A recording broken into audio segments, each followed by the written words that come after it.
Okay. Great, and welcome to the Long Range Renovation Plan rotation. My name is Jessica Hammersley. I'm with the APS Evaluation and Planning team. Najee, have you advanced the slide for me? Yes, 1 second. Yes. Great, so we are on the second rotation. So this rotation is going to go from now until 8 o'clock. So we'll do a brief introduction, an overview of the topic, and then try to leave enough time at the end for questions and discussion. Just a reminder, this event is being recorded and that recordings will be available online. Please use the Q&A function if you'd like to ask any questions. And we encourage you to ask questions and any kind of questions, and encourage you to discuss anything around recommendations, the methodology, or the data. All right, next slide. All right, so I'd like to introduce Aji Robinson and Kathy Lynn from APS. So they're going to be presenting this next section. Thank you, Jessica. I hope everyone can hear me. Having a few technical issues, but hopefully I'll just breeze through them as we go through the presentation. So the first slide here is just giving an overview of the timeline of when this study started. And the study started almost 2 years now. By next month, it will be 2 years exactly, where the school board had their first meeting to talk about the long range study. As this slide shows on the screen, we have since had several work sessions and several school board meetings with community feedback and community input. We have spoken to both the FAC and the JFAC, and we also have gotten input from them. And even though that ends on November 22, we've continued the process to date.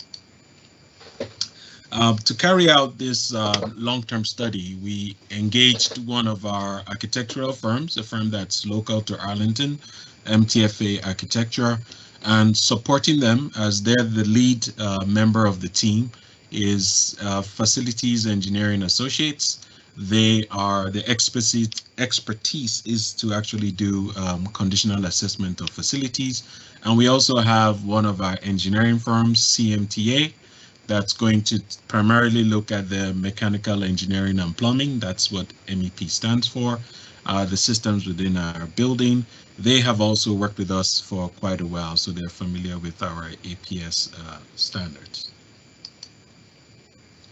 We have broken this long-term study into 2 tiers, tier 1 and 2. Tier 1 is still where we are today, and tier 2 is where we plan to be after we send the final report to the school board. Stage 1 of tier 1 is when we met with the assessment team. We talked about what we wanted this study to reflect and what we wanted it to achieve. And working with them, we're able to come up with an evaluation framework, which we would use to now assess the rest of the buildings in the facility. Now, we looked at 4 or 5 schools in stage 1 to use those as, just like it says over there, like a pilot test drive to see what information we should or should not include. And we did all that. We finalized the framework, and we have now proceeded to stage 2, which is where we are with as highlighted in the red bubble. Now, in stage 2, we are now going ahead to take a look at the rest of the facilities in APS and get the rest of the assessments done so that we can finish up the evaluation report. Now, the FCA, as we're calling it, the conditional assessment, it's looking at 2 broad metrics, the facility condition index and the building characteristics index. The major information that we're gathering is under the FCI, the facilities condition. So that tells us about the physical building and mostly physical elements. The nature of the roof, the envelope of the building, our infrastructure inside the building, and various measures like that. The building characteristics index is now going a little bit beyond to see how are some of these systems functioning, you know, like with the HVAC systems. Yes, you have an HVAC system, we confirm that. So that tells us that the facility does have it. But when we go to the BCI, we now take a closer look at, well, how is it actually functioning for that specific building? So under the FCI, the Facility Condition Index, we are going to look at the roofs, like I said, the building envelope, which is essentially walls, roofs, floors, and everything in between, windows, doors, and things that are similar to that. Then we're also going to look at the finishes in the building. We're also going to look at fire and life safety. You know, we have our systems in the building, we have our egress paths. We're going to take a look at that. We're also going to take a look at the HVAC status of each of these facilities, as well as the plumbing and electrical systems. The output from each of these criteria will be in three broad categories, as shown on the screen. That system would either be reflected in green, a dark or a light green, in yellow, or a dark or a light red. And as this slide shows, if you are in deep green, it means that the condition of that school or system is in excellent condition. Nothing needs to be done. The opposite of that is if the facility or the system or the component is in deep red, that indicates to us that it's in a crisis state and we probably need to do something about that sooner rather than later.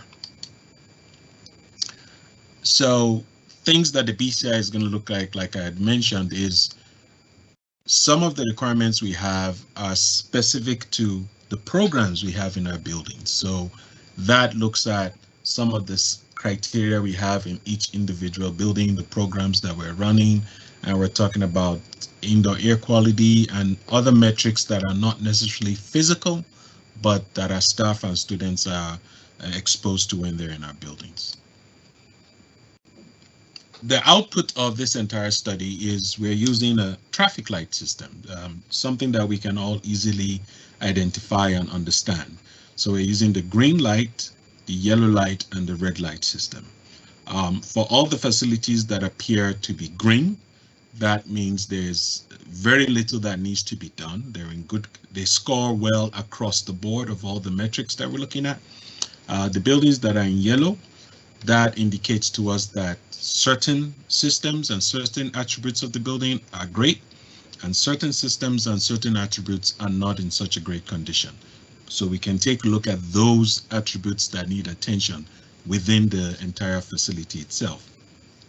Those that are in the red, that would get a system rating of 1 or 2 or 2 to 1 as it shows, that indicates to us that these are facilities that we should take a closer look at, and probably we have to go into the deeper dive so we can see precisely why they are categorized as red and what actions we need to take going forward.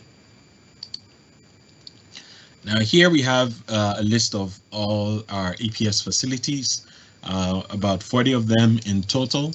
Like I said, this assignment started as soon as school was out on June 26th. And the team has done an expeditious job moving through our system, visiting each of the schools. So all the schools listed in black and italics, those are schools that we've already done the facility assessment.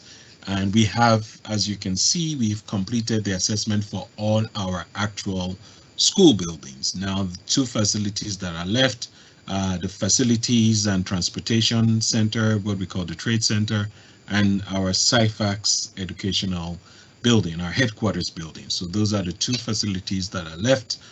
Once that is done, then the team will be able to go back and start collating all the information that they've gathered over the last couple of weeks and actually start producing the metrics for the report.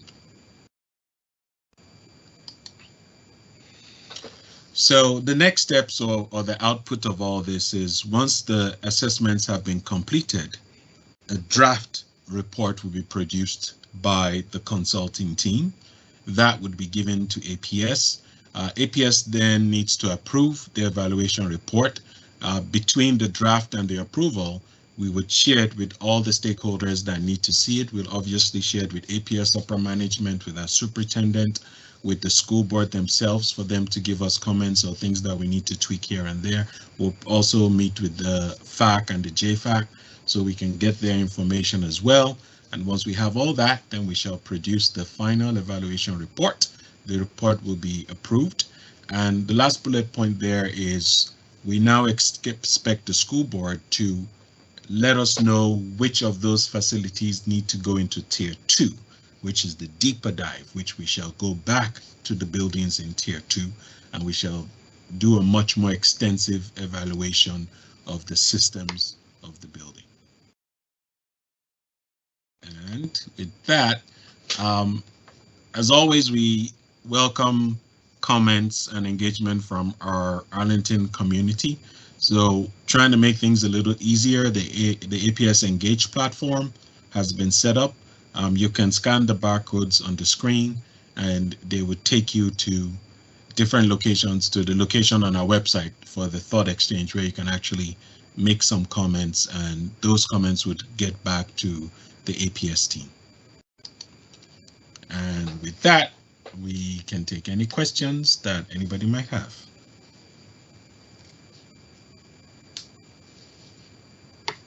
And Ajay, I just wanted to remind people that they can go ahead and enter their questions that they have in the Q&A function at the top of the screen. We don't have our two facilitators here, but we're more than happy to take questions, and then Ajay and Kathy can respond to those. We just don't have our JFAC and our FAC representatives as we had hoped. But at this point, I don't see any questions that have come in yet. No, I'm not seeing any. I do see we have 5 attendees.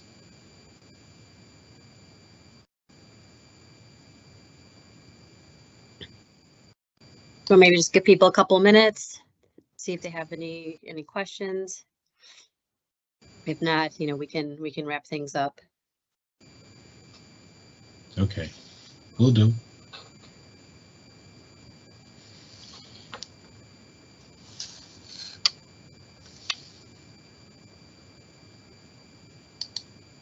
I received a response from one of our participants that they are here. So that's wonderful news, since we have been having some problems and not quite clear on who is here at this point.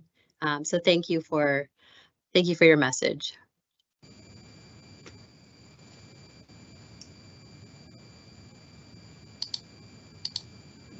All right, so Ajay, if we don't have any more questions, why don't you advance to the next slide? Oh, actually, before we do that, I do have a question that's come in. So let me publish it and we'll take a look. So the question is, how many full building demolitions do you anticipate? Yes, okay, my mic is on. Very good question. At this time, the answer is we do not have any anticipations. We have to wait until the study is complete. It's going to be a multi-stage process. So even when the study is complete, just like I said in the presentation, the school board will need to tell us what group of buildings they want us to take a closer look at. And when we take a closer look at that, one of the outputs of that deeper dive would be, should this building be renovated? Should this building be replaced? Or should this building get an addition and a renovation?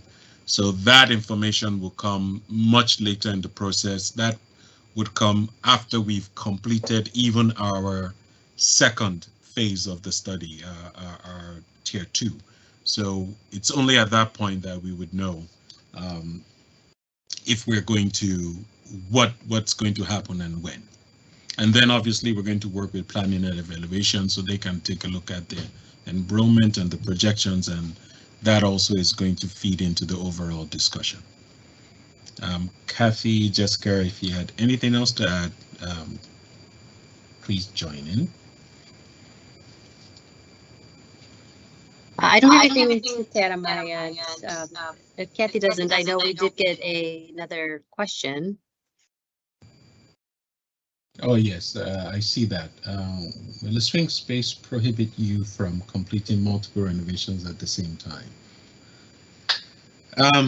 Yeah, that's a good question. With the swing space prohibit us, it will not, but it will make things very difficult. I think Lisa touched on this when we had the larger presentation. She mentioned the renovations we did at Abingdon. That happened to be one of my projects as well. We had to break the Abingdon project into 9 separate phases. And that made life very difficult for both our students and our staff. So we're trying to avoid, like Lisa had mentioned, the goal is to try and avoid a repeat of that situation. And like she said, we did it at McKinley, we did it at Ashlawn, and we also did it at Abingdon. We actually did it very similar when we rebuilt Yorktown High School as well. And in each of those instances, we found, Lisa actually did touch on this pretty adequately. It takes us longer, and it cost us more to renovate a building. And also it hampers and limits how thorough of a renovation that we need to get done. So the best case scenario is when we have an empty facility, an empty building that we can work on. We think it works for all parties. It saves us some funding. It also gives our staff and students a better environment. So that said, one thing, if you follow our CIP process, it's over a number of years. I think it's between 5 to 10 years now. So the chances of us doing multiple major projects at the same time may or may not occur. We'll have to work with planning and evaluation to see what projects need to be done next. So there is a possibility that we would work on multiple projects at the same time, but I do believe we're trying to minimize and avoid that possibility.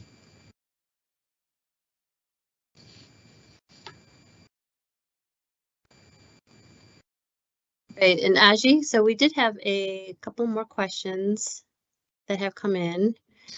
There's a question about, will a swing space prohibit you from completing multiple renovations at the same time? Yeah, I saw that. So I hope if the person can wrote that can confirm. I just addressed that, but I can address it further if needed. I saw Okay. that. I apologize. That might have been my fault. Then the next question after that was, when will Arlington County voters vote on the bond funds for these renovations? Is it November 2024? Good question, Kathy. I might defer to you on this, but what I will say is by November 2024, we may or may not have the final list of projects that need to be done. So if I can just walk through that stage again. So now in September, we're giving them the end of this tier 1, which is the report on all the buildings in the APS system. So over 38 schools, the school board gets a report that gives them the status of each one of our facilities. They now need time to work with the FAC and the JFAC and the community at large, as well as APS staff, to decide which of those 40 buildings or whichever ones need a deeper dive need to be done. So they will authorize us doing the deeper dive, and then we'll start that process.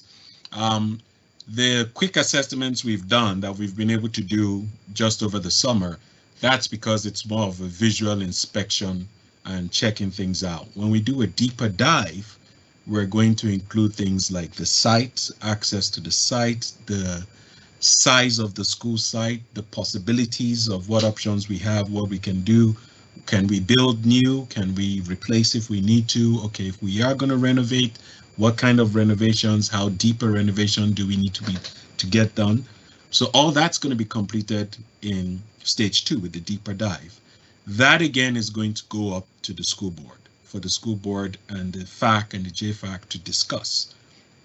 It is after that discussion, which will be probably, I would say, summer to fall of 2024, that they might now get an actual list of projects that should be worked on. And obviously, whilst all this is taking place, APS needs to look at the funding and the funding available, which ties directly into the bond request that you've asked about. So all these other questions will need to be answered before we know what the bond request is going to be. So I'm not 100% sure.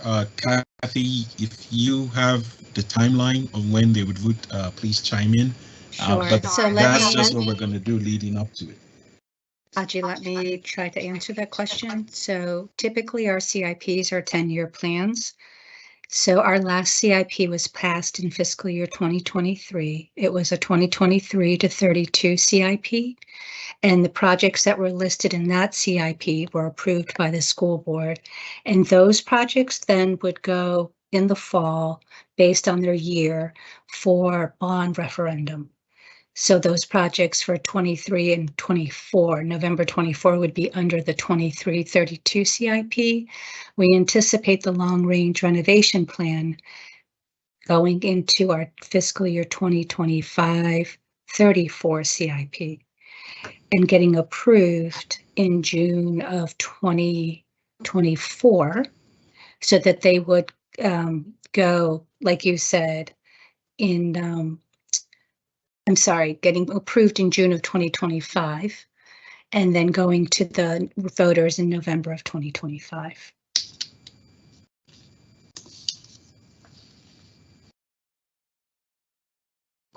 Okay. We got that.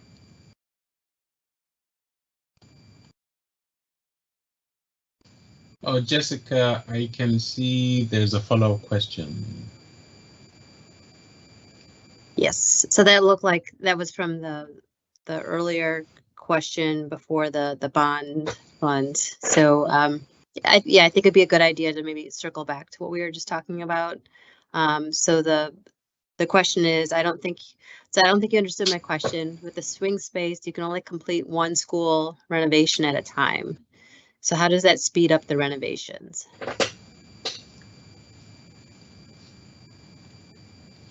I'm giving it a thought for a second. It doesn't restrict us from doing other renovations, but it actually makes things better for both the staff, the students, and I guess by extension, the parents. So one of the things that I would suggest is for a question like this, we really do need to wait to see what the study tells us. Because right now, we can't quite answer the question because we do not know as of today, as of when we're having this meeting, we are not sure if we're going to need to renovate or work on more than one project at a time, or if we're going to just have to work on one major project. If we are doing a full replacement renovation, then we have to think about where the school is going to go. But if we're doing some limited renovations and limited improvements, for example, we are updating the HVAC system at Bancroft Elementary School. So the school is not being shut down for that work to be done. It's being done whilst the school is in session. So not every project that's an output from this study will result in a 100% replacement, 100% renovation of the building. So we can still utilize our swing space for whatever project that we actually need to physically move a school over, and we can still at the same time be working on some minor projects within the APS system. So I hope that better answers your question.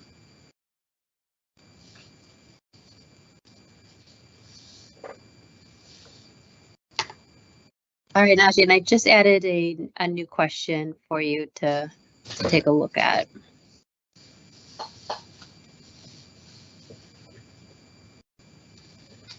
Okay, from what I can tell, APS will only have 30-40 million complete auto ranges because they're spending.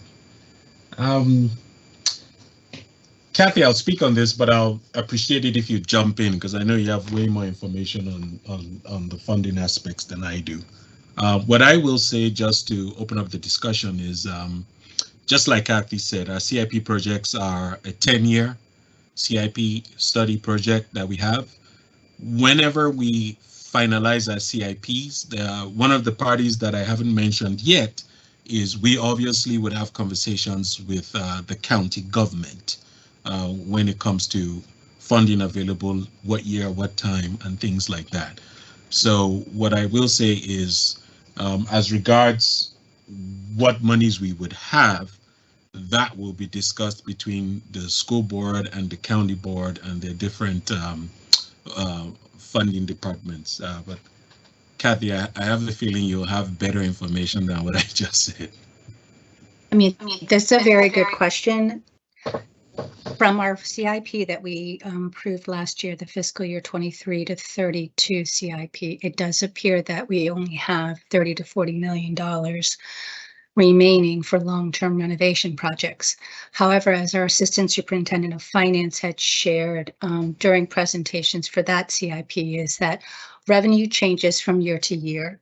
So our funding lines, our availability of funding can also change. And so the county may be seeing, increased revenue, which then would be also contributing to our revenue line.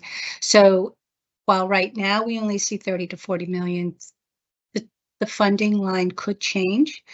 And also a lot of our renovations will not be a complete rebuild of a school. So that also might give us opportunities to work on more than one school at a time, where we might have a major renovation going on at one school, but then maybe not, some renovations going on in another school, but not a complete overhaul. So that is something our team will look at.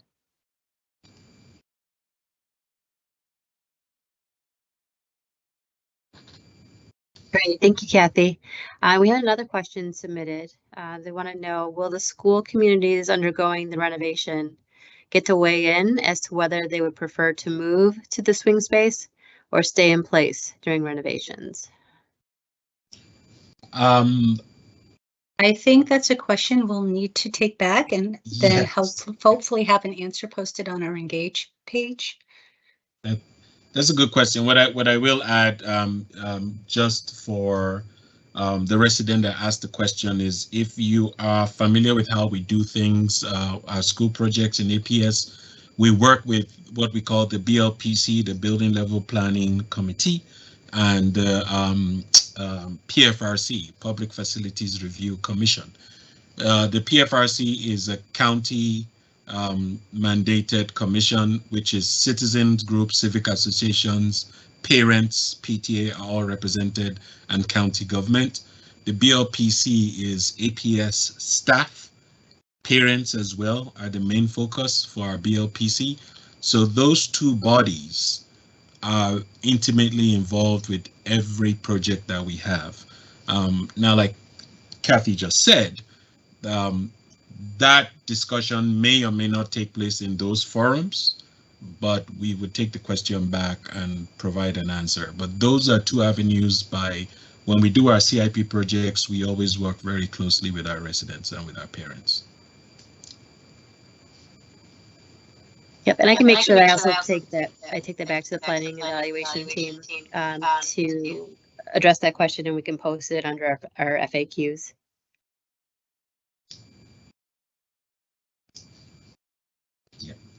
So, Haji, I'm just taking a look through the questions. I might have another one that I'm going to share with you. Okay. All right, it should be there now. Okay.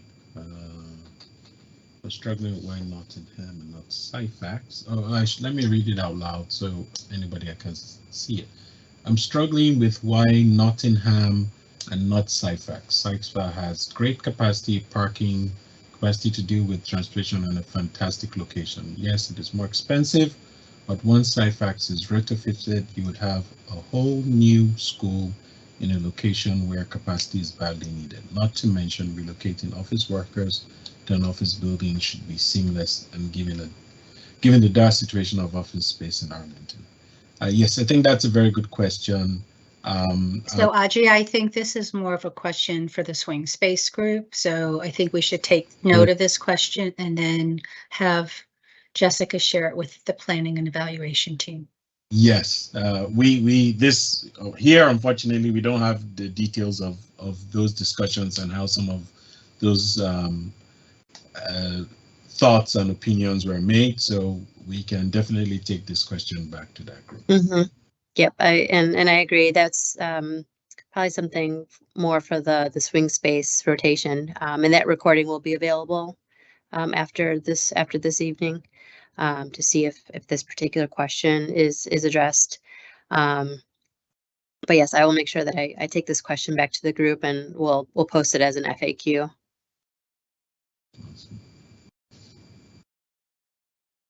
I don't see any other questions at this point in time. I know we have about 9 minutes left. Actually, just following up, someone had just posted, they were saying that they felt like you were about to answer and then you got cut off. Which on Nottingham and Syfax? I was going to say pretty much what Kathy said, that the long-term study is not looking at swing space. So I believe that's why Kathy answered even more appropriately, that what we're doing with the long-term study is an assessment of all the facilities we have in the system right now. What happens, swing space and things like that, that is a different discussion. That needs to be had, that's taking place, but that isn't factoring into the long-term study. And then, so they're clarifying that they're talking about the side facts. Yes, exactly. So anything related to what will be used for what, when, and what time, that is something that's being discussed with the swing space group.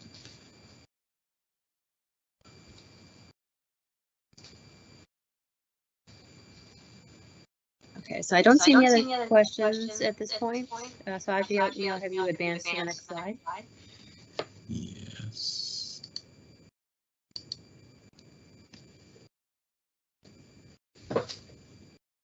Can you see that, Jessica? On your screen? Yes. So actually, I'll have you go one more slide forward. One more slide. Okay, 1 second. There we go. All right, wonderful. So just wanted to wrap things up, let you know about next steps. So the recording and the slide deck will be made available on our website. We have the links included here on the slide, as well as the FAQs link. We encourage you to send any additional questions to the engage@apsva.us address.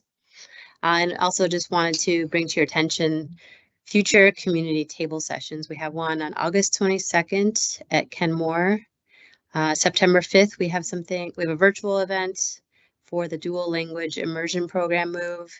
And September 11th, we have a virtual table session on swing space. And as mentioned before, we have the thought exchange where we'd love to hear your feedback. And there's the links below if you want to start a posting on the Nottingham topic or on Spanish immersion. So with that, I will thank you all for coming tonight and appreciate your patience as we've been working through some technical difficulties, and hope that you'll join us at a future table session. Thank you very much, everyone.